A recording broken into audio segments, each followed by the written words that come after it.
Si vous êtes nouveau sur la chaîne, n'oubliez pas de vous abonner et de liker la vidéo. On commence. Si le 5 mars 2023 restera longtemps ancré dans la tête de Cyril Gane pour les mauvaises raisons, le Français sait que c'est aussi à la capacité de réaction que l'on reconnaît un champion. Ainsi, Bon Gamin s'est affiché sur les réseaux en annonçant une stratégie claire. Un move qui a toutefois fait soulever la question qui fâche à de nombreux internautes.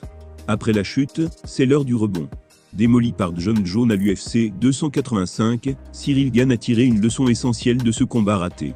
Il faut monter d'un cran le niveau de travail et d'exigence pour rivaliser avec les meilleurs.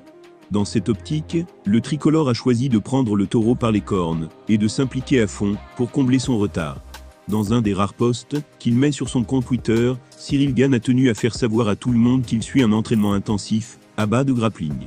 Secteur qui lui fait défaut depuis toujours et qui lui a été fatal face à Johnny.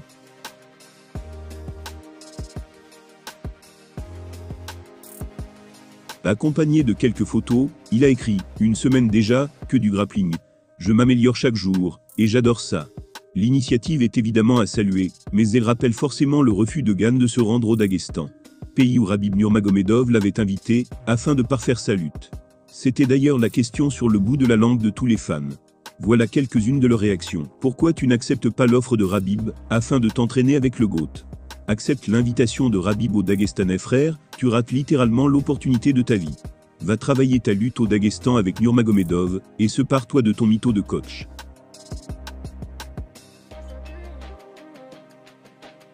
Cyril Gane finira-t-il par se rendre au Daghestan, pour passer entre les mains de Khabib Nurmagomedov? Nul ne le sait. En tout cas, il convient de saluer l'approche du Français, qui a accepté ses faiblesses, et qui entend bosser d'arrache-pied pour les combler. Sur ce coup, la mentalité est irréprochable. Mais s'il y a quelque chose à noter, c'est le fait que la publication en elle-même ressemble à une mise en scène. Tout a été choisi avec soin, histoire de faire une publicité. Le but, rassurer les sponsors et autres en montrant que la star est prête à rebondir. En même temps, c'est une chose que demandaient les fans, à savoir de voir comment Cyril faisait de la lutte non-stop. De toutes les façons, peu importe les posts sur les réseaux sociaux ou autres, ce sont les résultats qui comptent.